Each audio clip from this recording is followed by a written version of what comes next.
Moi, je n'ai rien contre les Blancs. Mais les Blancs sont contre moi. Les Blancs sont contre mes ancêtres. Les Blancs sont contre mon peuple. Qu'est-ce qu'ils ont fait? Nous avons accueilli les Blancs. Nous les avons reçus. En retour, ils nous ont rendus esclaves. Ils nous ont traités amèrement. Et ils nous ont avilis. Ils ont effacé notre culture. Ils ont effacé notre histoire. Ils ont insulté notre culture. Ils nous ont relégués comme des animaux.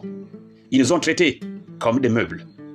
Dans le code noir de Colbert, ils nous ont dit que le noir était comme un meuble. Ils nous ont traités, ridiculisés. Nous avons travaillé pour eux. Nos ancêtres sont morts. Le sang a coulé. Ce sang au travers duquel ils se sont enrichis. Ils ont construit des grandes industries. Ils ont construit des grandes cités, des grandes villes. Ce sont nos ancêtres qui construisaient, qui ont inventé. Mais dans tout cela, ils ont tout pris. Ils ont effacé. Puis, plusieurs années plus tard, ils reviennent de nouveau en Afrique. Ils pillent nos richesses. Ils prennent tout ce qui est de nous. Ils construisent leur monde. Nous devenons de plus en plus esclaves, de plus en plus pauvres. Ils deviennent de plus en plus épanouis, de plus en plus riches. Et ils puisent. Et ils le puisent encore. Et ils le font de nos leaders, des valets. Ils font de nos leaders, des sous-préfets, pour travailler pour eux. Ils mettent derrière chaque revendicateur des mateurs qui matent le peuple africain. Et quand on essaie de se lever, de s'émanciper et de dire que nous sommes souverains, ils tuent les nôtres.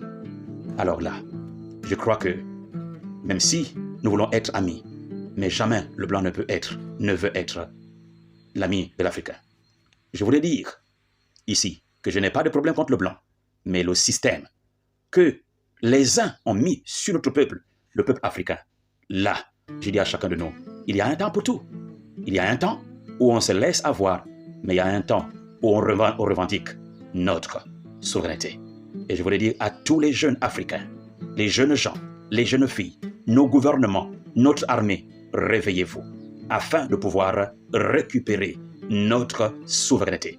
La souveraineté africaine, parce que nous ne sommes pas des meubles, nous ne sommes pas des bêtes, nous sommes des êtres humains créés à l'image de Dieu.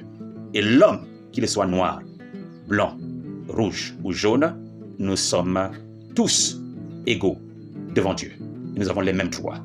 C'est maintenant le temps que toi, tu te lèves afin de récupérer ton héritage.